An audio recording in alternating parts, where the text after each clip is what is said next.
વડોદરા શહેર પોલીસ દ્વારા રાજ્યભરમાં ફરાર કેદીઓને શોધી કાઢવા માટે હાથ ધરવામાં આવેલા ઓપરેશન કારાવાસ 2 અંતર્ગત ક્રાઇમ બ્રાન્ચે એક અત્યંત સફળ કામગીરી કરી છે.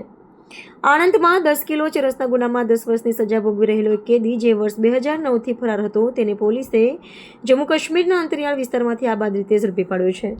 શું હતી સમગ્ર ઘટના?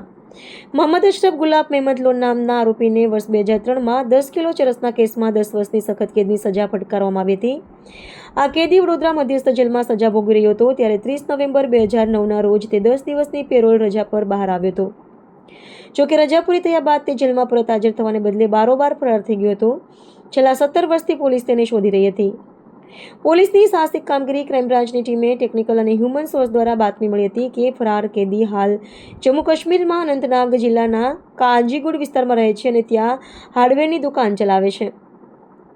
આ માહિતી મળતા જ ક્રાઇમ બ્રાન્ચની ટીમ જમ્મુ કાશ્મીર રવાના થઈ હતી.